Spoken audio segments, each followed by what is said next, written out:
자, 온유한 자에 대해서 오늘 또 계속 말씀을 좀 나누려고 합니다. 마태복음 5장 5절 우리 함께 읽은 말씀을 보시게 되면 온유한 자는 복이 있다라고 말씀하고 있습니다. 그리고 그 온유한 자에게 하나님이 주시는 축복이 뭐냐면 땅을 기업으로 주신다 말씀을 했어요. 그래서 우리는 땅을 단순히 땅으로 생각할 수도 있지만은 땅을 지난주에 제가 말씀을 드릴 때는 보상으로 말씀을 드렸습니다. 그래서 온유한 자에게는 하나님이 이 땅에서 보상을 해줘요. 그러게 이 땅에서도 보상을 해주시고 앞으로도 하나님 주시는 보상이 있어요. 그렇게 보상은 육적인 보상도 있고 영적인 보상도 있죠. 그런데 저는 오늘 이 하나님이 우리에게 주시는 온유한 자에게 주시는 그 보상을 오늘 저는 에베소서 3장 14절에서 19절 말씀이에요. 에베소서 3장 14절에서 19절 말씀은 어떤 부분이냐면 사도 바울이 자기가 에베소 감옥에 갇혀 있으면서 에베소 교회 성도들을 위해서 기도하는 기도의 내용입니다. 그러니까 그 사도 바울이 기도하는 기도의 내용을 가만히 묵상해서 딱 보게 되면은요, 아, 하나님께서 온유한 자에게 주시는 복이 바로 이런 복이구나 하는 것을요 깨달을 수가 있습니다. 그리고 이건 또 다른 말로 표현한다면 하나님 사도 바울이 에베소 교인들을 향해서 하는 것이 무엇이냐면 무엇을 구하냐면은 사실 에베소 교회 성도들에게 무엇을 하나님 앞에 놓고 기도를 하냐면 딱 간단하게 말하면 하나예요. 하나님, 에베소 교회 성도들이 온유한 사람이 되기를 원합니다 하는 부분으로요 사도 바울이 기도하는 것을 볼 수가 있어요. 그래서 하나님이 우리에게 주시는 복을 우리는 먼저 가장 중요하게 생각해야 할 복이 어떤 거냐면요, 우리는 하나님에게 주시는 이 땅에 주신 보상도 먼저 우리는 자꾸 육적인 것에 치우치지 마시고 하나님께서 우리에게 주시는 보상은 자꾸 우리는 영적인 것에 치우칠 수 있어야 돼요. 영적인 것에 먼저 우리가 초점을 맞춰야 됩니다. 주님의 뜻이 무엇입니까? 내 영이 잘 되라는 거예요. 그 다음에 영이 잘 되면 범사는 풀리게 돼 있어요. 그래서 범사가 풀리니까 우리 육신의 건강도 어떻게 해요? 회복이 되는 은혜를 하나님이 가져다 주시는 거예요. 근데 영적으로 꼬이게 되면 내 마음도 편치 않아요. 범사의 모든 일들이 잘 안 됩니다. 그래서 범사의 모든 일이 잘 안 되면 마음에도 짜증이 오고 화가 나고 답답함이 찾아오다 보면요 뭐가 생겨요? 병이 생겨버리게 됩니다. 그래서 하나님의 마음은, 하나님의 뜻은 뭐냐면요, 먼저 우리의 영이 잘 되라는 겁니다. 할렐루야. 그래서 우리는 하나님 앞에 이걸 먼저 구해야 돼요. 하나님, 내 영이 잘 되게 하옵소서. 내 영이 잘 되게 하옵소서. 지금 범사가 어렵고 범사가 힘이 든다 할지라도 하나님, 그것을 이길 수 있는 힘은 내 영이 사는 겁니다. 그 영이 잘 된다는 건 영이 사는 거예요. 오늘 함께 읽은 에베소 말씀에서 함께 읽은 말씀을 쫓아서 우리가 본다면 내 속사람이 자꾸 새롭게 되는 거예요.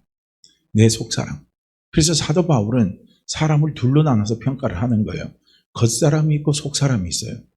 신앙생활 많이 했다고 했어요. 그 사람이 속사람이요 새로워지는 게 아니에요. 속사람이 새로워진다는 건 속사람이 자꾸 강해지는 거예요. 그래서 겉사람은 뭡니까? 우리의 육신을 말하는 겁니다.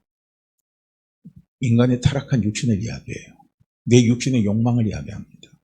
그런데 이제 속사람은 뭡니까? 내 영을 이야기하는 거예요. 내 영적인 자아.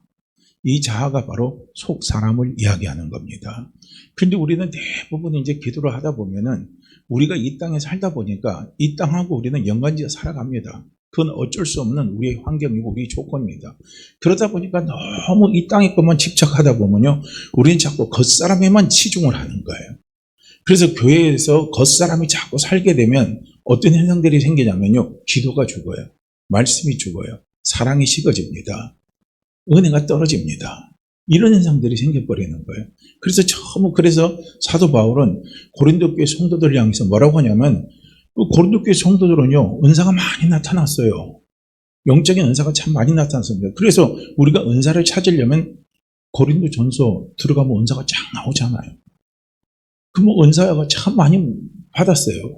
그래서 방언도 하고 영국별도 있고 통변도 하고 예언도 하고 이런 거 쫙 있는데 문제는 뭐냐면 고린도 교회 말씀이 떠나질 않는 거예요. 분쟁이 떠나질 않습니다.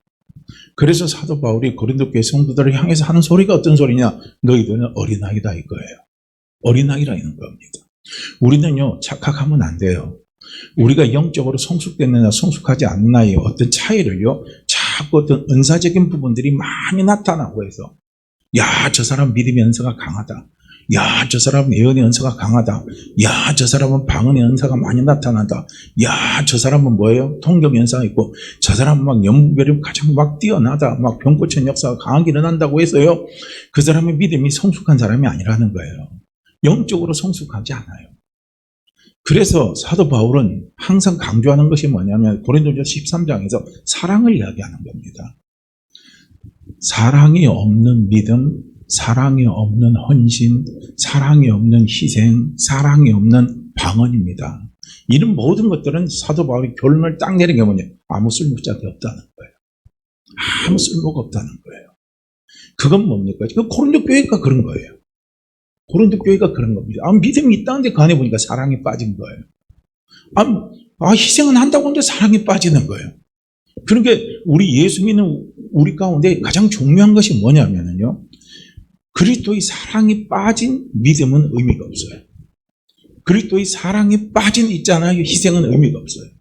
그리스도의 사랑이 빠진요. 기도는 의미가 없습니다. 그리스도의 사랑이 빠진 방언, 그리스도의 사랑이 빠진 어떤 은사는요. 의미가 없어요. 그건 전부 어디냐면 사람 중심입니다. 내 중심이 되기 때문에 그래요. 그래서 어떤 교회는 막 병 고치는 역사, 귀신 쫓아내는 역사가 많이 나타났는데, 성도 가운데 나타났는데 그 교회는 어떻게 했냐면 매번 목사가 쫓겨나는 거예요. 그래서 교회가 성숙이 안 돼요. 성장이 안 되는 겁니다. 이건 문제가 있는 거죠. 반드시 문제가 있는 거예요. 근데 사람들은 뭡니까? 막 그런 사람들이 그렇게 많이 나타나는 사람들은 대단하게 보는 거예요. 믿음 좋은 사람이 보는 거예요. 믿음이 좋은 거하고요. 영적 성숙이 이루어지는 것은 근본적으로 차이가 있는 거예요. 그래서 사도 바울은 고린도서 13장에서 이야기하는 거예요. 여러분, 믿음도 잘 구별을 해야 됩니다. 사랑이 있는 믿음이 있고 사랑이 없는 믿음이 있어요. 우리가 헌신도 마찬가지인 거예요. 그리스도의 사랑이 있는 헌신이 있어야 되고 그리스도의 사랑이 없는 헌신은 우리에게는 의미가 없는 겁니다. 이 말은 다른 말로 한다면 오늘 내가 하나님 앞에 헌신을 해요. 오늘 내가 하나님 앞에 봉사를 해요. 오늘 내가 하나님 앞에 기도를 해요. 오늘 내가 예수 그리스도를 믿는 믿음의 삶을 나가 살아간다고 우리는 스스로 생각하는데 거기에 우리는 자꾸 놓치는 게 있어요. 그 놓치는 게 뭐냐면 사랑이라는 겁니다. 그걸 놓치면 안 된다는 거예요. 그러니까 사도 바울이 오늘 예배소 교회 성도들에게요. 기도를 할 때 집중적으로 사도 바울이 집중 기도하는 것을 볼 수가 있어요. 그건 뭐냐면 사랑입니다. 사랑을 기도하는 거예요. 예배소 교회 성도들이 내가 비록 지금 예배소 감옥에 갇혀 있어서 그들을 대면해서 함께 신앙생활하지 못하고 함께 가르치지 못하고 함께 나누지 못하고 있다 할지라도 뭡니까? 온유한 사람은 뭐라고 그랬습니까? 영적인 평정을 유지하는 사람이에요. 아무리 환란이 찾아오고 아무리 어려움이 찾아오고 아무리 인간적으로 보면 낙심된 생활 길이 없는 상황이 있다 할지라도 온유한 사람은 어떤 사람이냐? 거기에서 포기하지 않는 거예요. 거기에서 낙심해서 절망하지 아니하고 철저하게 누구를 신뢰해요? 하나님을 신뢰하는 거예요. 하나님을 의지하는 거예요. 그러니까 하나님을 신뢰한다는 건 여러 가지가 다 있어요. 거기에 하나님의 사랑도 들어가 있고 거기에 하나님의 능력도 들어가 있습니다. 초월하신 하나님의 사랑, 초월하신 하나님의 능력, 초월하신 하나님의 지혜, 이 모든 것들이 다 들어가 있어요. 그래서 비록 내가 여기에서 에베소 감옥에 갇혀 있어서 내가 그들을 직접 보지 못해도 사도 바울은 이런 하나님에 대한 굳건한 믿음이 있는 거예요. 믿음이 있기 때문에 기도를 하는 겁니다. 내가 가지 못해도 우리 안에 계신 성령님이 있잖아요. 우리는 오늘 이거 깨달아야 돼요. 우리는 어떤 일이 있어도 내 몸이 막 가가지고 거기서 함께해서 막 이렇게 하면 좋은데 그런데 우리가 그러지 못한 상황이 처해 있잖아요. 그럴 때는 어떻게 해야 돼요? 거기서 포기하지 말라는 거예요. 하나님의 능력은 시공을 초월합니다. 하나님의 능력은요. 시간을 초월하고 장소를 초월하는 엄청난 능력이 있으신 분이 우리 하나님 아버지십니다. 그렇기 때문에 우리는요. 하나님을 신뢰하는 믿음이 있다면 어떻게 해요? 우리는 기도하는 거예요. 그래서 온유한 사람은 기도하는 사람이거든요. 온유한 사람은 기도하는 사람. 그래서 사도 바울은요. 굴하지 않아요. 야, 내가 감옥에 갇혀 있는데 이게 에베소 교회 성도들은 어떻게 되나 끝장나나 막 염려, 근심, 불안하고 막 거기서 어떻게 막 잡을 안 서게 돼도 어떻게 할 수가 없는 거예요. 거기다가 대부분 보면 온유하지 못한 사람은 우리 스스로 노력하다가 어떻게 해요? 안 되면 포기하네요. 그건 온유하지 못한 사람입니다. 온유한 사람은 하나님의 뜻에 철저하게 순종하고 믿고 맡기는 게 온유한 사람이에요. 그래서 사도 바울은 에베소 교회 성도들을 놓고 기도를 하는 겁니다. 근데 그 사도 바울이 에베소 감옥에 갇혀 있으면서 에베소 교회 성도를 위해서 기도하는 기도의 중요한 핵심이 뭐냐면 두 개를 이야기하는 거예요. 속 사람, 하나는 사랑입니다. 그러니까 먼저 속 사람의 능력이 자꾸 강건해지기를 원한다고 사도 바울은 기도를 하고 있어요. 속 사람의 능력이 강건해지는 것은 성령이 도와주셔야 되는 거예요. 성령님, 성령님, 성령님. 제가 에베소 교회 성도들과 함께하고 있지 못하지만 그렇지만 성령님께서 도와주십시오. 그들의 속사람이, 그들의 영이, 그들의 영적인 자아가 막 살아나게 없어서 막 새로워지도록 성령님 도와주십시오 하고 성령님께요 사도 바울이 간절히 에베소 교회 성도들을 위해서 기도하는 모습을 볼 수가 있습니다. 그래서 예수 믿는 우리는요 먼저 내 겉사람에 치중하지 말고 우리는 속사람에 치중해야 돼요. 세상은 뭡니까? 겉사람을 중시해요. 그래서 요즘에 세상의 트렌드가 뭐예요? 건강입니다. 건강이에요. 그런 게 이제 저도 마찬가지예요. 나이가 자꾸 들어가다 보니까 여기저기가 아프고 힘든 것이 생기니까 건강에 자연적으로 신경 쓸 수밖에 없어요. 그런데 그 건강도 세상 사람들은요, 고쳐놓고 나면, 건강해지면 지금 세상 사람들은 전부 어디로 돌아가요? 그 건강한 육신을 가지고 어디에다가 갖다 다 투자합니까? 한번 보세요. 지금 세상이 지금 엄청나게 지금 타락해가고 있잖아요. 하나님을 배반하는데, 하나님을 거역하는데, 그게 하나님을 거역하고 배반하는데 가장 첫 번째가 뭡니까? 성적인 타락이에요. 성적인 방종으로요. 그 하나님 건강하게 해주시고 회복시켜 주시고, 그 다음에 그 건강을 유지해서 사람들이 막 스태미나 음식 먹고 찾아다니잖아요. 근데 그거 전부 다 어디 갖다 다 씁니까? 전부 다 어디 갖다 써요? 예수 믿는 우리는 하나님 앞에 건강하게 해달라고 해야 할 이유 가운데 하나가 뭐냐면 내 건강을 통해서 속사람의 능력도 자꾸 강건해져야죠. 내 속사람이 건강해져야죠. 우린 여기에 먼저 초점을 자꾸 맞춰야 되는데 우리도 너무 건강하다 보면은요 그 건강 때문에 신앙생활을 잊을 수도 있어요. 건강이 어떻게 보면 우상이 될 수가 있습니다. 건강이 우상이 돼서는 안 돼요. 예수 믿는 우리는 이걸 구별해 갈 수 있어야 돼요. 그렇기 때문에 우리는 자꾸 겉사람에게 치중하면 치중할수록요 우리의 속사람은 날로 죽어간다는 사실만 기억하시길 바랍니다. 그래서 내 속사람이 자꾸 살고 내 속사람이 자꾸 강건해져야 돼요. 내 영이 강건해지고 내 영이 강건해지고 내 영이 강건해지면요 이 세상에서 여러 가지 환난과 어려움과 힘든 것들이 찾아온다 할지라도 우리는 그것을 향해서 이겨나갈 수 있는 힘이요 내 영적인 능력이 강해지면 돼요. 거기에서 그 힘이 있는 겁니다. 한번 보세요. 에베소 교회 성도들은요 그렇게 우리가 에베소 교회 성도들을 생각하면서 우리가 하나 생각해야 될 것이 뭐냐면요 대부분 많은 사람들이 이제 신앙생활을 하잖아요. 그러다 보면 연세가 들어서 이제 세상 경력이 세상 살이를 많이 하다가 신앙생활을 한 분이 있어요. 그러다가 어느 정도 교회에 대해서 조금 알았다 싶으면요 자기가 영적으로 상당히 어린이 된 걸로 생각하는 거예요. 그거 다릅니다. 그건 확실하게 달라요. 그건 분명히 다릅니다. 그건 우리는 그걸 어디에서 통해서 볼 수 있냐면 바로 고린도 교회 성도들을 통해서 볼 수가 있는 거예요. 영적으로 어른이 됐다는 것은요 속사람이 자꾸 새로워져야 되는 거예요. 속사람의 능력이 강해야 돼요. 내 영이 지금 항상 깨어서 내 영이 항상 깨어서 살아 움직여야 되는 거예요. 그렇기 때문에 우리가 영적으로 건강한 사람, 영적으로 성숙한 사람은요 그 영이 먼저 깨어 있는 사람이에요. 그걸 우리는요 볼 수가 있어야 되는 거예요. 그래서 영적으로 깨어있지 못한 사람은 조금 교회 나오다가 어려운 일, 힘든 일 생기고 아니면 신앙생활이 전부 다 누구 중심이면 내 중심으로 가는 거예요. 내 중심. 내가 요구하는 것, 내가 원하는 것 신앙생활하다가 채워지지 않으면 하나님 원망하고 불평해요. 이거예요. 그게 아니거든요. 그런데 이 영적으로 성숙한 사람, 속사람이 강건한 사람, 내 중심이 아니에요. 그건 철저하게 하나님 중심의 사람이 되는 겁니다. 교회 생활도 내가 누구를 위해서 하는 겁니까? 물론 최종적으로 보면 내 영을 위해서 하는 거예요. 그렇지만 내 영을 위해서 교회 생활하고 신앙생활하는 그 목적은 어디 있느냐? 하나님 중심이 돼야 그것이 나중에 내 영을 위해서 사는 거예요. 우리가 이 땅에서 신앙생활하는 것이. 내 중심으로 시작해서 내 중심으로 끝나면 이 땅에서 신앙생활하는 거 아닙니다. 의미가 없어요. 그런데 이 땅에서 우리가 신앙생활을 해도 하나님 중심으로 사는 사람이 결국은 뭡니까? 나를 위해서 사는 사람이에요. 이걸 우리는요, 분명하게 인식을 하고 우리는 신앙생활을 해야 된다는 거예요. 우리가 그걸 알게 되려면 결국은 뭡니까? 내 속 사람이 살아야 되는 거예요. 내 속 사람이 깨어 있어야 된다는 거예요. 그래서 내 속 사람이 깨어 있지 못하고 내 속 사람이 우리가요, 살아 움직이지 못하면 그것을 우리는 깨달을 수 있는 지혜가 없는 거예요. 그러니까 하나님이 온유한 자에게 주시는 축복이 어떤 축복이냐면 자꾸 내 속 사람의 능력을 강하게 해주시는 거예요. 그래서 온유한 사람은요, 결국 한마디로 말한다면 하나님 중심의 삶을 사는 사람이에요.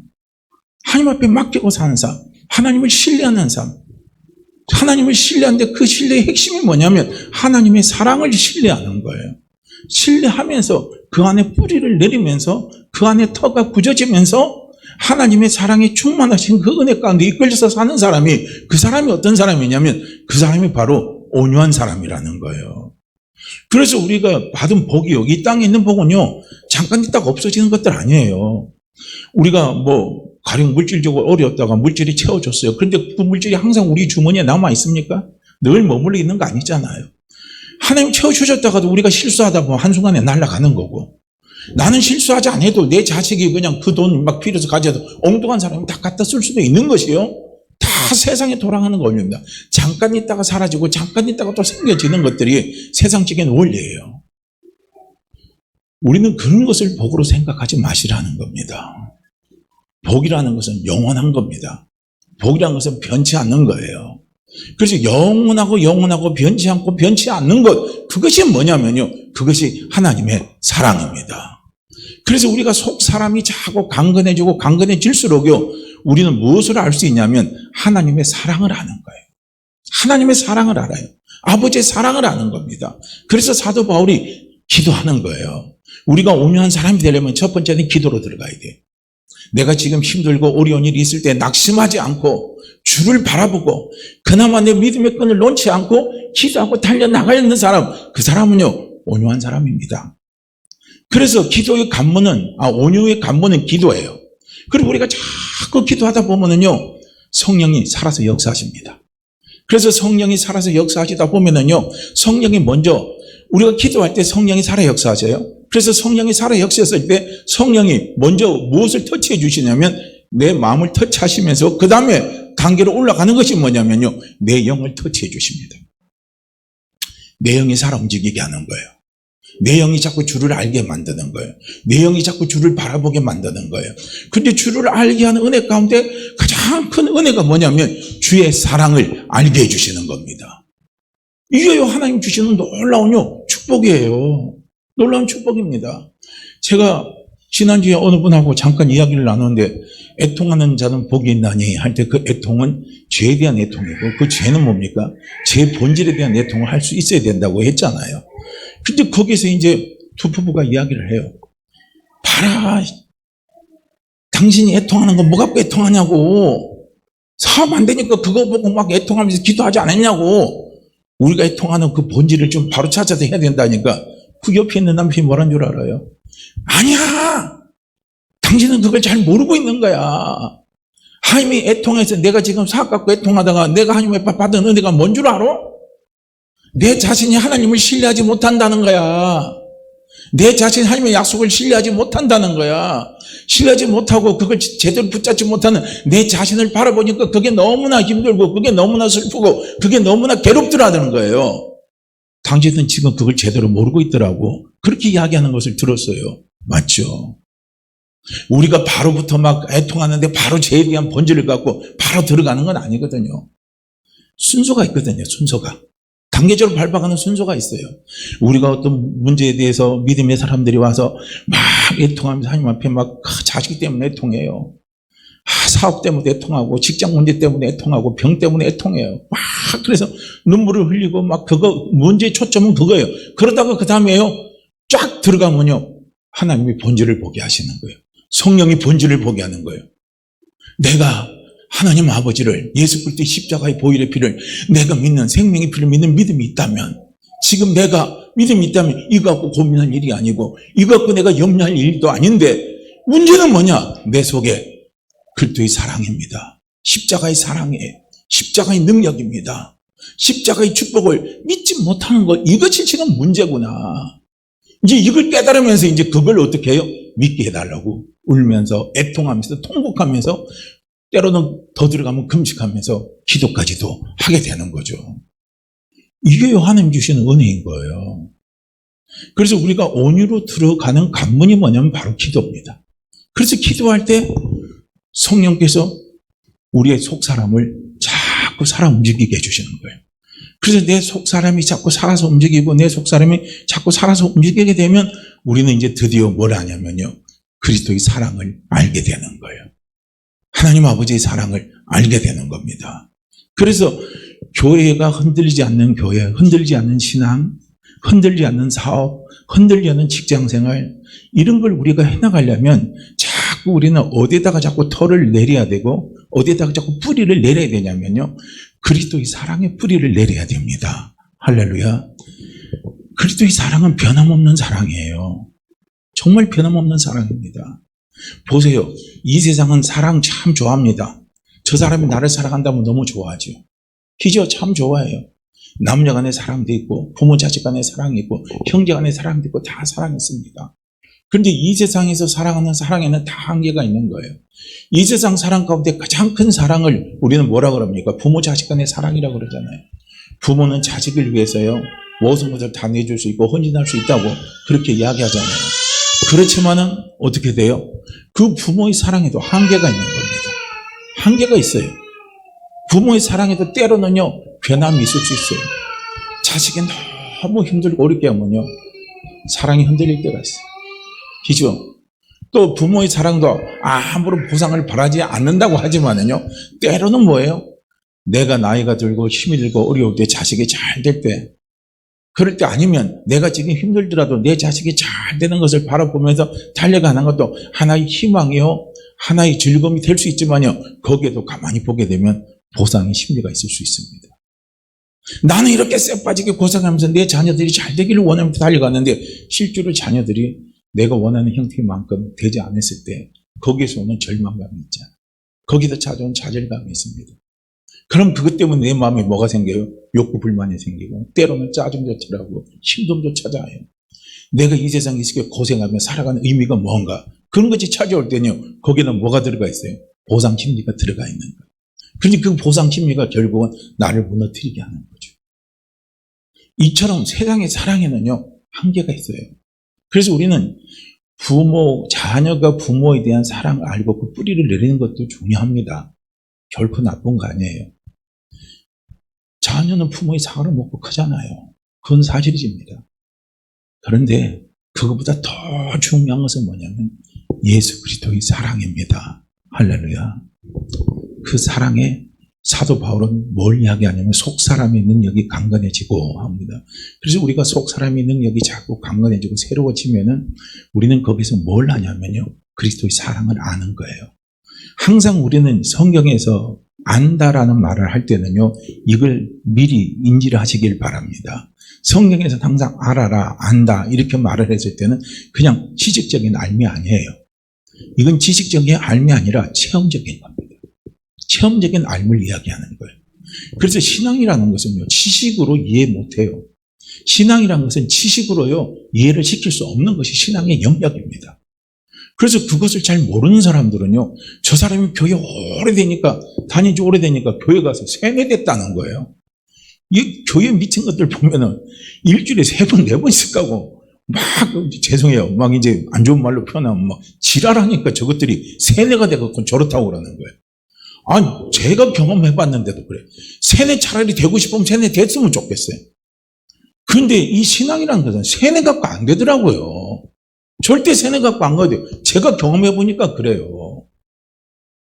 아니 그렇게 예수를 믿고 싶었어요. 나중에는 믿기 싫었다가 나중에 믿고 싶었다니까요. 그렇게 믿고 싶었는데도 안 믿어지는데 어떻게 합니까? 안 믿어져요. 안 믿어지는데 어느 날 그분이 찾아와서 믿게 하는데 그때는 대항이 없더라고 할 말이 없어요. 뭐라고 설명할 수가 없는 거예요. 그럼 무엇으로 설명할 수가 있습니까? 아무것도 그거는 설명할 수가 없는 거예요. 그렇기 때문에 그리스도의 속 사람의 능력이 새로워지면 새로워질수록 우리 안에 계신 성령님은 육으로 볼 수 없는 거, 육으로 느낄 수 없는 거, 육으로 깨달을 수 없는 거, 육으로 알 수 없는 것들은 성령은 우리에게 알게 해주시는 거예요. 깨닫게 하시는 거예요. 볼 수 있게 해주시는 거예요. 느낄 수 있게 해주시는 거예요.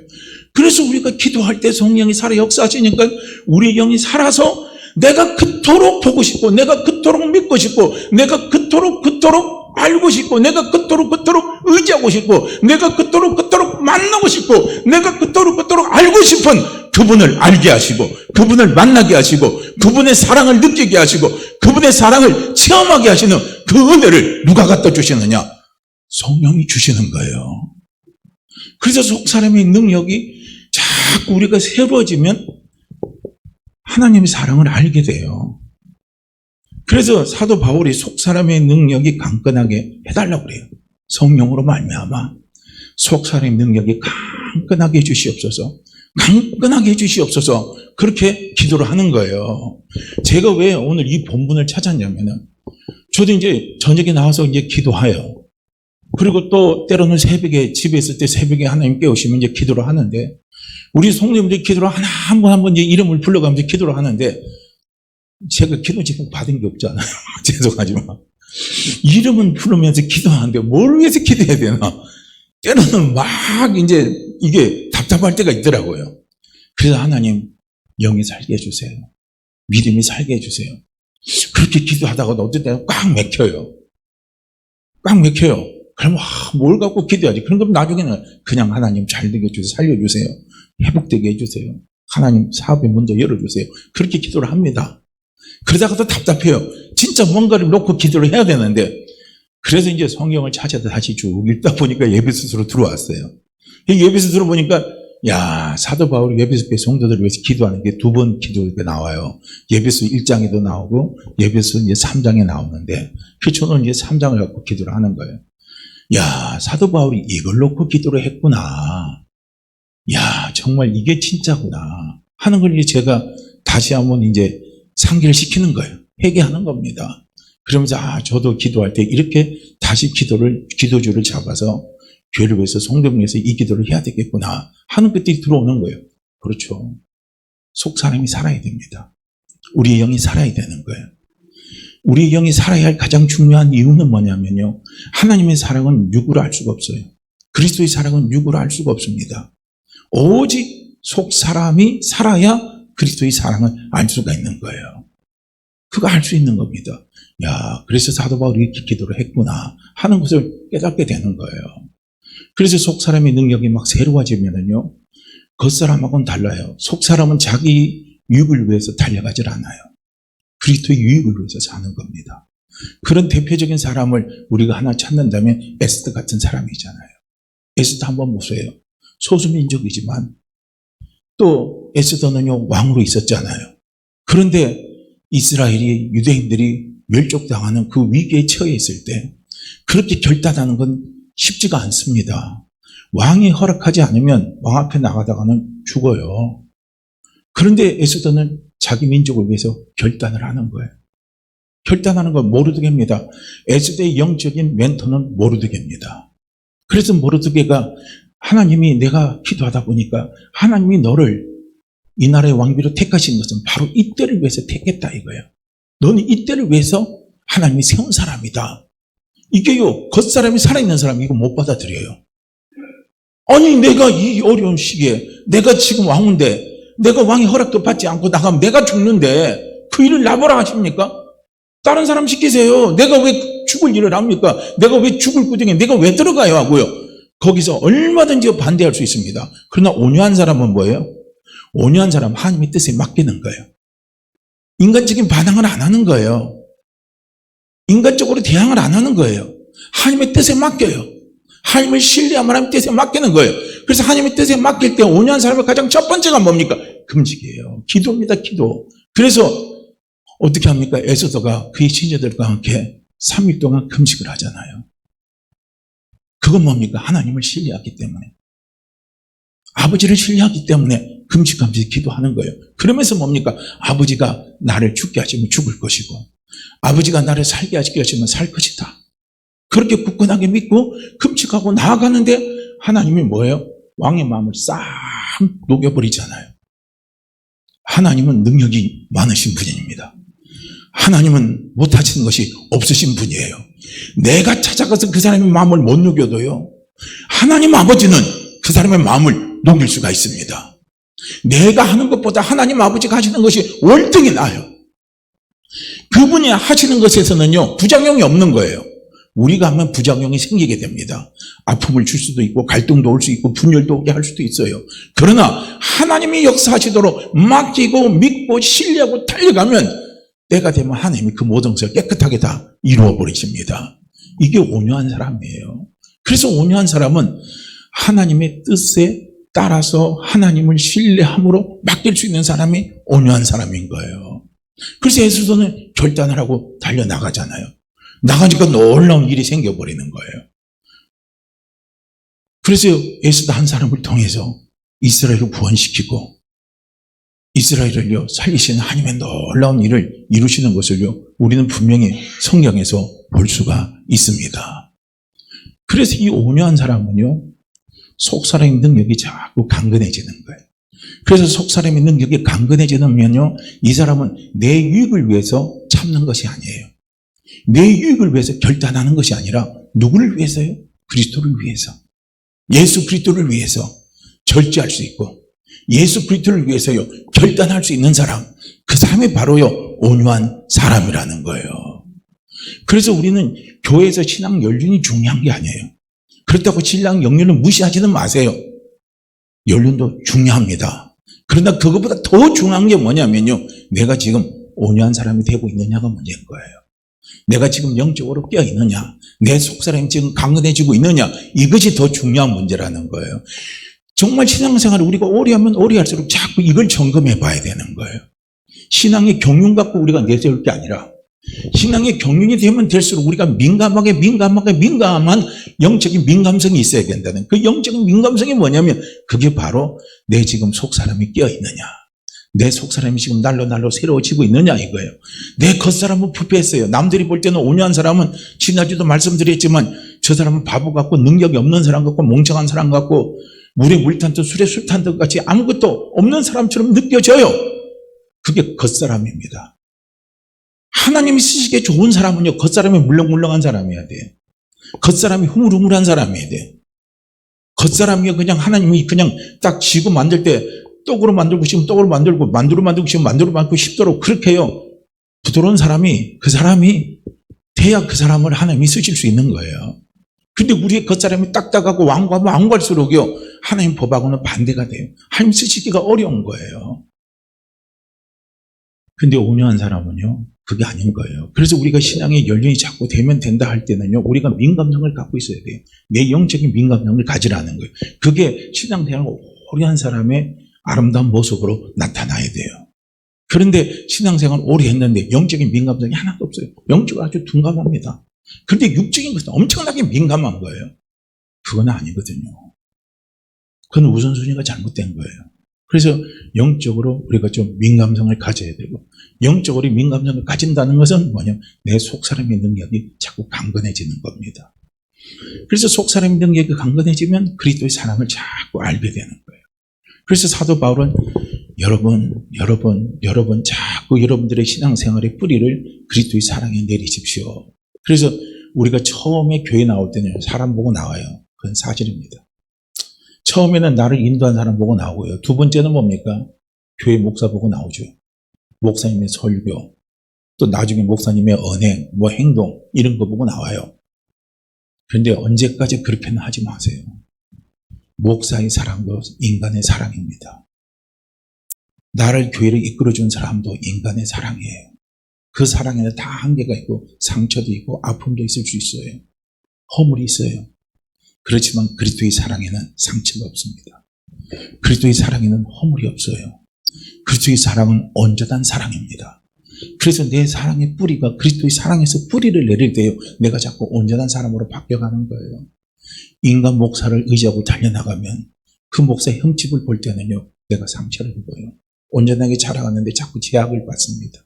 나를 이끌어주는 교회, 내가 생활하는 교회가 아름다운 교회 되면 좋죠. 근데 이 세상에 어떤 교회도 아름다운 교회는 없더라고요, 제가 보니까. 저도 뭐 지방에서 일을 하다 보니까 이 교회 저 교회 뭐 다 보잖아요. 보니까 온전한 교회는 없어요. 진짜 없더라고요. 다 그렇고 그렇더라고요. 다 보니까. 그런 가운데서 달려가는 거예요. 보니까. 자세한 건 말씀 못 드리지만 다 그래요. 보니까. 그러니까 우리의 온전을 찾으려면 사람에게서는 찾지 마세요. 먼저는 사람에게서 시작되겠지만은 그러나 사람으로 시작해서 사람으로 끝나면 망합니다. 사람으로 시작해서 성령으로 시작해서 그리스도로 가야 됩니다. 그것이요, 온전하게 신앙의 뿌리를 내리는 거예요. 그래서 신앙의 뿌리를 내리라는 거예요. 그리스도의 온전한 사랑에서 신앙의 뿌리를 내리세요. 내가 신앙생활 하다가 사람으로 인해서 아픔을 당하고 목회로 인해서 아픔을 당하고 성도로 인해서 아픔을 당하다 보면 그 아픔을 내가 어디서 치유받을 수 있습니까? 그건 바로 그리스도의 사랑의 뿌리를 내리면 돼요. 그리스도의 사랑은 나를 치유하는 사랑입니다. 그리스도의 사랑은 나를 회복시키는 사랑이에요. 그리스도의 사랑은 나를 일어서게 하는 사랑입니다. 그래서 그 사랑을 우리가 자꾸 경험하고 체험하고 경험하고 체험하고 경험하고 자꾸 체험을 하라는 거예요. 우리가 뿌리를 내는 데서 가장 중요한 것은요, 성경을 아무리 많이 읽어도 체험이 안 된 성경은요 다 의미가 없어요. 성경을 한 구절이라도 그 한 구절이 뭡니까? 체험이 되면 성경 전체가 나에게 들어와요. 그래서 그리스도의 사랑을 자꾸 체험을 하시라는 겁니다. 할렐루야. 그런데 실제로도 그렇게 사랑을 체험할 수 있도록 성령님은 도와주십니다. 그래서 그리스도의 사랑에서 뿌리를 자꾸 내리고 터가 굳어져라 그랬거든요. 터가 굳어져라는 신앙의 깊이를 파라는 소리예요. 신앙의 깊이를 파라는 거예요. 그래서 내 신앙의 깊이는 그리스도의 사랑에서 나와야 된다는 거예요. 그러면서 이제 그리스도의 사랑에 뿌리가 내리고 터가 굳어져서, 그리고 뭐예요? 이제 여러분들 좀 더 구체적으로 들은 거예요. 그리스도의 사랑을 알기를 원합니다. 어떤 사랑입니까? 그리스도의 사랑의 넓이, 그리스도의 사랑의 깊이, 그리스도의 사랑의 높이, 그 다음에 또 뭐라고 되어 있습니까? 그 그리스도의 사랑의 넓이, 길이, 높이, 깊이가 어떠함을 깨달으라 이거예요. 이걸 깨닫고 나면요, 그리스도의 사랑에 충만한 것이 우리 안에 들어가게 돼 있어요. 이게 온유한 사람인 거예요. 온유한 사람은 그리스도의 사랑으로 충만해지는 거예요. 이게 온유한 사람이에요. 자, 보세요. 저도 이 부분의 말씀을 제가 대학교 다닐 때 이 말씀 참 묵상을 많이 했어요. 도대체 하나님의 사랑의 넓이가 뭘까? 하나님의 사랑의 깊이가 뭘까? 하나님의 사랑의 길이가 뭘까? 하나님의 사랑의 높이가 뭘까? 막 이거 갖고 막 묵상을 많이 했어요. 그래서 이제 계양산에 이제 그때 이제 한번 올라가기 시작하고, 계양산 중간쯤 올라가가지고 거기 보면 운동기구가 있더라고. 그거 몇 개 하는데요. 가만히 들어서 그리스도의 사랑의 높이가 얼마나 큰 걸 한번 본다고 무리를 들고 그냥 하늘을 아무리 쳐다봐도 목만 아파요. 그리고 얼마나 넓은지 본다고 이걸 막 돌려대면서 다 봤는데 목만 아프더라고요. 잘 깨달으시는 게 없더라고요. 그런데 여기서 보니까요, 그리스도의 사랑의 넓이를 깨달아야 돼요. 그래야 우리가 편견 없는 신앙생활을 하는. 편견 없는 신앙생활은 뭡니까? 모든 사람을 품을 수가 있는 거예요. 모든 사람을 안아줄 수가 있는 거예요. 여기서 그리스도 사랑의 넓이라는 것은요, 편견이 없어져요. 하나님의 사랑에는 편견이 없어요. 하나님은 저 인간만 사랑하고 하나님은 저 인간을 사랑하지 않는다. 그건 내 생각입니다. 하나님은 신앙생활을 쫓다구로 하고 하나님은 이렇게 예쁘게 하는 사람, 우리 생각에는 예쁘게 하는 사람만 사랑한다 생각해요. 그런데 저렇게 사랑하는 사람, 안 좋게 사랑하는 사람은 사랑하지 않는다고 생각해요. 우리가 이제 흔히 시샘말로 이런 거 있잖아요. 교회에도 집사가 있고 잡사가 있고, 교회도 권사가 있고 꼰사가 있잖아요. 교회도 안수 집사가 있는데 요새는 안주 집사. 안주 잡사 그래, 안주 잡사. 장로가 있으면 뭐라 그래요? 장로들도 뭐라고 표현하는지 그건 제가 잘 모르. 아무튼 이런 게 있어요. 이게 빗대놓고 가는 거예요. 그러니까 꼰사를 사랑하겠냐 이거예요. 안주 잡사를 사랑하겠냐 이거예요. 그렇죠? 목사를 독사라 그러고 목사라 그래요. 저 목사를 사랑하겠냐, 저 독사를 사랑하겠냐 이거예요. 우리는 그런 생각을 갖고 있어요. 그래서 우리가 볼 땐 집사면 하나님이 더 사랑하시고, 그 다음에 뭐예요? 저 권사는 사랑하지 않는 것 같고, 안수 집사는 사랑하는 것 같고, 안수 잡사는 사랑하지 않는 것 같고 막 이런 생각을 우리는 갖고 있다는 거예요. 그러면서 그러다가 나 같은 사람이 안주 잡사 같고, 나는 꼰사 같고, 나는 잡사 같고, 나는 먹사 같고, 나는 독사 같은 이런 내 자신의 모습이 막 들어올 때는 우리가 어떻게 형량할 수가 없는 거예요. 그럴 때 찾아오는 죄책감, 그럴 때 찾아오는 눌림, 그럴 때 찾아오는 그 내 안에서 이루어지는 사단의 그 공격들이 엄청 많아요. 또 그게 사단의 공격이 바깥으로 또 드러나요. 저게 목사냐 이거예요. 그러다가 또 외부에서 듣죠. 저놈의 교회가 제대로 된 교회냐 이거예요. 저놈의 목사가 제대로 된 목사냐 이거예요. 저놈의 교회 성도들은 제대로 된 성도냐 이거예요. 막 이런저런 소리가 막 들리고 이럴 때요. 때로는 세상이 우리 교회를 향해서 막 악당이 품어대는 때 그 사람을 생각할 때 우리는 열불이 나요. 저런 인간들을 빨리 뒤져버려야 되는데, 저런 인간들을 위해서 주님이 빨리 오셔야 되는데, 우리 때로는 그렇게 할 때도 있잖아요. 그런데요, 우리는 그리스도 사랑의 넓이를 알아야 돼요. 그리스도 사랑은 그걸 다 품으시더라. 그리스도의 사랑은 편견이 없으셔요. 그렇게 나쁜 놈도 사랑하시고, 그렇게 좋은 사람도 사랑하시고, 그렇게 나쁜 놈은요, 가슴이 아프면서 사랑하시는 거예요. 그렇게 좋은 사람 뭡니까? 기쁨으로 사랑하시는 겁니다. 그런 나를 바라보시는 우리 주님은 내가 거기에서 일어서기를 원하는 마음으로 눈물을 흘리면서 사랑하시는 주님의 사랑입니다. 결코 그런 사람을 하나님은 내동댕이 치지 않아요. 회개하며 돌아오기를 기다리시는 사랑. 그 사랑이 뭡니까? 그리스도의 사랑의 넓입니다. 그걸 알을 때 우리는 기도할 때 우리 기도의 편견은 사라지는 거예요. 정죄하지 않는 기도예요. 판단하지 않는 기도예요. 이게 되는 거예요. 이것이 어떻게 되느냐? 내 영이 깨어서 내 영이 살아서 그리스도의 사랑을 알게 될 때, 그걸 알게 될 때 그런 편견의식이 사라지게 돼 있어요. 그런데 우리가 영으로 깨어지 못하고 그 사람이 자꾸 사랑을 느끼게 되면 우리는 그 사람을 향해서 내 인간의 육적인 눈으로 판단하고 결정하고 바라보고 우리는 달려나가는 거예요. 그게 아닌 거거든요. 그래서 온유한 사람은 그 그리스도의 사랑의 넓이를 아니까 어떻게 합니까? 품어주는 거예요. 나 같은 사람도 품어주는데 그리스도는 그도 사랑하신다 이거예요. 그래서 뭡니까? 막연하게 품어주는 것이 아니라 기도하면서 성령께서 그 마음을 움직이기를 원하시면서 그 마음의 회개의 영을 주시기를 원하시면서 우리는 품어주면서 달려나가는 사람이 누구냐? 그게 바로 온유한 사람입니다. 이 온유한 사람이 하나님께서 이런 복을 주시는 거예요. 그러니까 이 사람이 받을 하늘의 축복은 얼마나 크겠습니까? 한번 생각해 보세요. 그리스도의 사랑의 길입니다. 길이는 무한한 거예요. 무한한 그리스도의 사랑입니다. 그래서 하나님의 사랑은요, 시간적인 제약이 없어요. 너 나 사랑하지? 그래. 네가 네 나를 3일 동안 사랑하면 난 너 3일만 사랑할 거야. 우리는 그런 사람이죠. 네가 나를 좋아하니까 나는 너 좋아해. 근데 거기 1년이야? 그럼 난 1년만 나도 기다리겠어. 아예 내 조금 더 이심 써서 내가 한 3년까지는 살아줄게. 그렇게 베드로가 주님 앞에 묻는 게요. 용서를 얼마씩 해야 됩니까? 그거 아닙니까? 이건 그리스도의 사랑의 길이를 몰라서 하는 소리죠. 용서는 계속 하라 이거예요. 계속 하라는 겁니다. 이런 벌칙 있잖아요. 7번 하라는 거예요. 그런 게 77이잖아요. 그러니까 완전수입니다. 그러니까 그리스도의 사랑의 길이는 뭡니까? 완전함이에요. 무궁하다는 거예요. 그래서 오늘도 우리가 무궁한 하나님 아버지의 긍휼하신가, 무궁한 하나님 아버지의 자비하심의 사랑이 있기 때문에 오늘 이 시간도 우리가 하나님 앞에 나와서 예배 드릴 수 있는 거 아닙니까? 하나님 앞에서 우리가 기도할 수 있는 거 아니에요. 그래서 하나님 앞에 나와서 말씀도 듣고 그래도 하나님 찾아 나올 수 있잖아요. 그런데 무궁하신 그 하나님의 긍휼하신 사랑이 딱 3년 동안만 있고 끝낸다고 해요. 너 110년만 지나면 다 죽일 거야. 그러면 그 안에서 살아남을 사람은 누가 있겠습니까? 그리스도의 사랑의 길이는요, 무한합니다. 영원한 사랑이에요. 주님의 사랑은 나를 한번 사랑하면 끝까지 사랑하십니다. 나를 한번 지켜주시기로 그분이 약속하시는 그분은 끝까지 그분은요, 나를 지켜주시는 거예요. 어제나 오늘이나 영원토록 변함없이 사랑하시는 그 사랑이 그리스도의 사랑의 길입니다. 우리하고는 근본이 다르잖아요.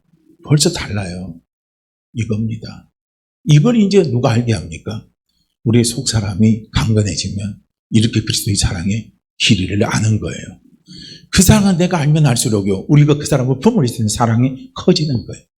품을 수 있는 마음이요, 자꾸 우리는요, 길어지는 거예요. 그전에는 품는 것도 잠깐밖에 못 품었어요. 그런데 이제는 그 품는 것이 자꾸 어떻게 됩니까? 길어지는 거예요. 그게 친절이고. 그래서 온유에는 친절이 들어가는 거예요. 친절하는 거예요. 내가 그 사람한테 친절할 수 있는 이유는 이런 그리스도의 사랑을 알기 때문에 친절한 거예요. 이 사랑을 알지 못하면 내가 미쳤어요? 저 사람한테 내가 친절할 이유가 어디 있어요? 왼수 같은 사람. 안 보면 끝인데, 안 그래요? 안 보면 끝이잖아요. 그게 아니잖아요. 그리스도의 사랑을 알면 우리는 안 보면 끝이 아닌 거예요. 이런 겁니다. 그래서 우리는 그리스도의 사랑의 길이를 알기를 원합니다 하고요, 사도 바울이 기도를 하는 거예요. 우리가 이 기도가 살아있어야 돼요. 할렐루야. 교회를 하나 되게 하는 건 바로 이런 그리스도의 사랑입니다. 그리스도의 사랑의 길이, 그 다음에 그리스도 사랑의 높이예요. 이 높이는요, 영광을 이야기하는 거예요. 주님과 함께 누릴 영광, 예수 그리스도와 함께 누릴 영광입니다. 그 영광을 보는 거예요. 변화산에서요, 베드로에게 뭘 보여주셨습니까? 그리스도의 영광을 보여주신 거예요. 숭배하는 스데반에게 성령께서 무엇을 보여주셨습니까? 그리스도의 영광을 보여주신 거예요. 사도 바울에게 무엇을 보여주신 줄 아십니까? 골로새서에 나와 있어요. 예수 그리스도를 믿는 우리는 하나님과 함께 하나님의 영광의 보좌에 앉을 사람들이에요. 우리는 함께 죽고 함께 살고 함께 하나님의 영광의 보좌에 앉을 사람이 누구냐? 그게 바로 성도입니다. 할렐루야. 그러니까 성도는 귀한 거예요. 그러니까 성도는 존귀한 존재입니다. 성도가 존귀하다면 교회는 엄청나게 존귀한 거예요. 사람의 눈에는 흠집이 있다 할지라도, 사람의 눈에는 약함이 있다 할지라도, 사람의 눈에는 보잘것 같은 것들이 있어요. 있다 할지라도 뭡니까? 예수 그리스도의 십자가의 보혈과 부활의 그 사랑이 있기 때문에 우리가 받을 영광은 엄청난 겁니다. 성도는 영광스러운 존재예요. 그리스도와 함께 영광을 누릴 존재입니다. 우리는 그 영광을 준비하면서 살아가야 할 존재예요. 그러니까 하늘의 영광을 우리는 누릴 자격을 받은 사람들이고, 우리는 이 땅에서 그 하늘의 영광을요, 우리는 이제 취하면서 살아가는 사람들이 바로 납니다. 성도예요. 이게 교회입니다. 그래서 교회는 귀한 거예요.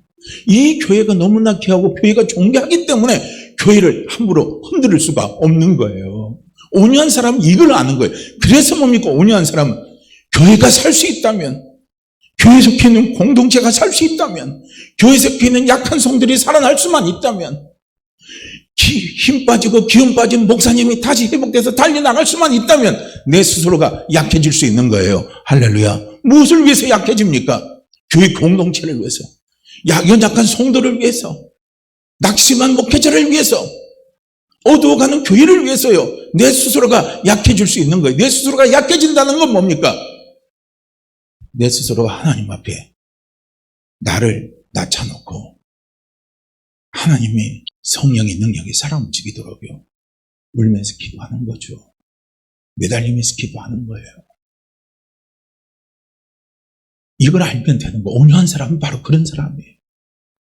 그러니까 하나님은 온유한 자의 기도를 들으시는 겁니다. 그래서 사랑할 때 첫 번째가 나오는 게 사랑은 온유하며가 나오는 겁니다. 이것이 하나님의 온유한 자에게 주시는 놀라운 복 아닙니까? 이게 물질하고 비교될 겁니까? 이게 건강하고 비교될 거예요. 이것이 장수하고 비교될 겁니까? 비교가 되지 않는 것들이에요. 이런 놀라운 복을 누가 주십니까? 하나님이 온유한 자에게 이 복을 주시는 거예요. 높이죠? 그 다음 깊이입니다. 깊이는 뭡니까? 하나님의 속마음이에요. 저 사람이 참 깊이 있는 사람이다 이야기할 때는요, 마음이 깊다는 소리예요. 마음이 깊다는 소리는 뭡니까? 저 사람이 나를 생각하는 생각이 깊다는 거예요. 할렐루야. 나를 사랑하시는 하나님의 마음에 그 깊이를 보시기를 바랍니다. 나를 얼마나 사랑하시는 그 아버지의 사랑을 보시기를 바랍니다. 나를 사랑하시는 아버지의 사랑의 그 속마음을 우리가 알면은 성도가 존귀하게 보일 수밖에 없어요. 하나님은 그런 나를, 그렇게 깊이 사랑하셔요. 속 깊이 사랑하십니다. 마음속 깊이 사랑하셔요. 그래서 우리는 신앙생활할 때 철이 든다는 건요, 아버지의 마음을 아는 거예요. 나를 사랑하는 아버지의 마음을 알고, 자식을 사랑하는 부모의 마음을 알잖아요. 처음에 부모의 사랑은요, 자기하고 1대1의 관계지만 부모의 사랑은 나도 사랑하처럼 내 동생도 사랑하고 내 누구도 사랑하고 다 사랑하는 거 아니에요. 주님의 사랑도 마찬가지인 거예요. 처음에는 우리가 주님의 사랑을 알아갈 때는요, 나를 향한 주님의 사랑을 알아갈 때는 나 중심의 사랑을 알지만은요, 그러나 더 나아가면 이런 나를 사랑하지만 저 사람도 그만큼 주님이 사랑하신다. 그 사랑의 속마음입니다. 그 사랑의 속마음 속에 최종적인 그 주님의 마음의 속마음을 우리는 알아야 되는 거예요. 그럼 우리는 그리스도를 위해서 헌신하는 겁니다. 그래서 사도 바울이 고백하는 게 우리가 죽어도 주를 위해 죽고 살아도 주를 위해 살고 그리스도의 사랑이 나를 강건하는 자다. 강건하신 그리스도의 사랑은요, 어디서 나온 줄 아십니까? 나를 향한 그리스도의 사랑의 마음이 깊이를 알 때는요, 강건하신 주님의 사랑에 내가 붙잡혀서 살아가는 거예요. 그것이 이제 바로 탕자잖아요. 탕자가 자기를 향한 아버지의 마음의 그 깊이를 아는 거예요. 그렇지만 큰아들은 그걸 모르잖아요. 모르니까 불만하고 불평하는 거예요. 그러니까 탕자는 나중에 자기 아버지의 사랑에 강건해서 붙잡혀서 아버지를 위해서 사랑하는 사람이 될 수밖에 없는 거예요. 누가 그렇게 하라고 시킨 게 아니라 저절로 그렇게 하는 겁니다. 이게요, 온유한자에게 주시는 하나님 주시는 놀라운 복입니다. 이 복이 귀하잖아요. 어떤 복이 귀해요? 물질의 복이 귀합니까? 건강의 복이 귀해요? 오래 사는 복이 더 귀하다고 생각하십니까? 어떤 게 더 귀해요? 저는 이 땅에 살면서도요, 이런 아버지의 복을 저는 더 받기를 원합니다.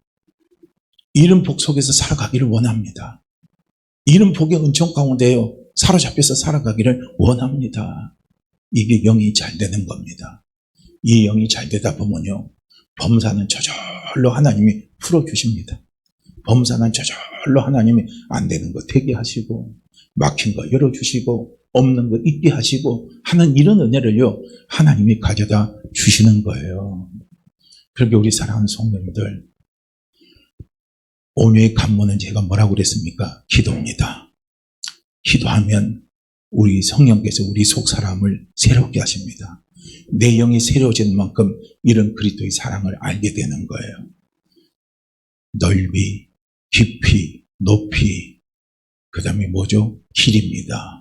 이런 것들을 알면서 이 안에서 자꾸 우리 신앙의 뿌리를 내리게 해주셔서 우리를 온전하게 하심을 통해서 하나님의 사랑의 충만함으로 우리로 하여금 온유한 사람으로 살아갈 수 있도록 성령께서 우리를 도와주십니다. 그래서 우리 사랑하는 성도님들도요, 아무리 어렵고 우리가 힘든 시대를 살아간다 할지라도 이런 온유한 자의 축복을 바라보시면서 하루하루를 신앙의 삶을 살아갈 수 있는 그 은혜가 넘치기를요, 주의 이름으로 다시 한번 축복합니다. 자, 우리요, 이 말씀 같이 읽고 같이 기도합니다. 16절에서 19절까지 말씀 함께 같이 읽죠.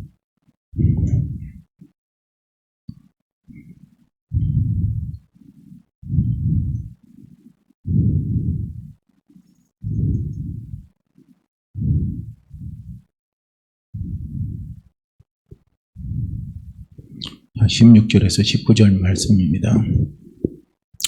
그의 영광의 풍성함을 따라 그의 성령으로 말미암아 너희 속사람을 능력으로 강건하게 하옵시며 믿음으로 말미암아 그리스도께서 너희 마음에 계시게 하옵시고 너희가 사랑 가운데서 뿌리가 박히고 터가 굳어져서 능히 모든 성도와 함께 지식에 넘치는 그리스도의 사랑을 알고 그 너비와 길이와 높이와 깊이가 어떠함을 깨달아 하나님의 모든 충만하신 것으로 너희에게 충만하게 하시기를 구하노라.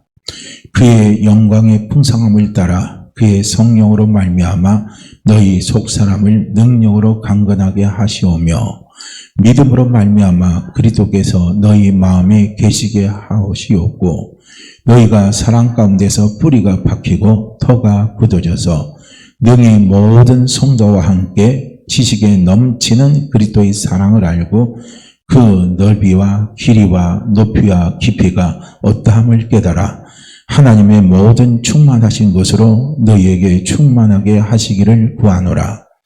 그의 영광의 풍성함을 따라 그의 성령으로 말미암아 너희 속사람을 능력으로 강건하게 하시오며 믿음으로 말미암아 그리스도께서 너희 마음에 계시게 하시옵고 너희가 사랑 가운데서 뿌리가 박히고 터가 굳어져서 너희 모든 성도와 함께 지식에 넘치는 그리스도의 사랑을 알고 그 넓이와 길이와 높이와 깊이가 어떠함을 깨달아 하나님의 모든 충만하신 것으로 너희에게 충만하게 하시기를 구하노라. 아멘.